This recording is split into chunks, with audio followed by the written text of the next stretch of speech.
Guys, this is Mary Jane, and we are going to talk about the IELTS speaking do's. So, I'm not sure how many videos we will be able to make for this one, but I do hope that this would be very helpful. So, we also will do some videos for some of the things that you shouldn't do during the IELTS speaking test. All right, so this is part one of the IELTS speaking do's. So, let's get it started. Okay, so just remember that speaking part one lasts between 4 to 5 minutes, and you'll be questioned about familiar situations or familiar topics. So you don't really need to worry about this one because I'm pretty sure that you already know the answers to these. But just to give you some idea about what kind of questions the examiner might ask you, so it could be about your job or your studies, your family, your home, your hometown, and even your hobbies. So you have to, let's say, notice that these questions are all about you, and it is considered easier than the other two parts. So it's because it's much easier to talk about yourself rather than about abstract ideas or abstract topics. But that doesn't mean that it's not that important.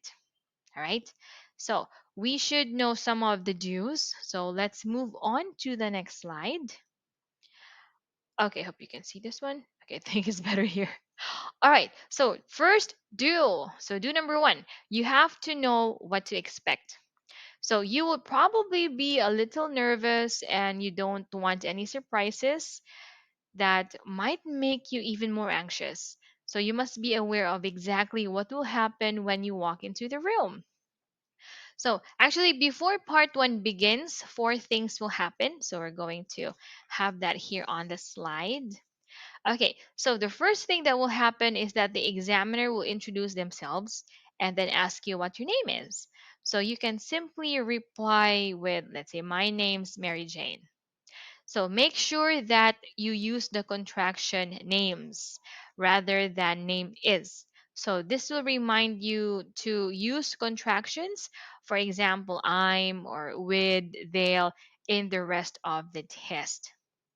Another thing that you need to remember is that the examiner will then ask you, what can I call you? So you can just simply call or tell them, let's say, you can call me Jane. So if you have an English name, so it's fine to use it, but make sure that you pronounce it clearly or correctly also. So if you can't say your own name properly, it does not create the best first impression. If unsure, just try to use your normal name for that one. All right. Next. So we have here number three. So they will ask you where you're from. So simply state, I'm from the Philippines. There is no need for you to give any extra information. Just really have, yes, a very short answer for this one at this stage. And the last thing that the examiner will do is the examiner will finally ask to see your identification. So show it to them and then the test can begin. And always remember, if you're going to give your identification to the examiner, it's better to give it, let's say, using both hands. So it's very proper and it's also formal in that way.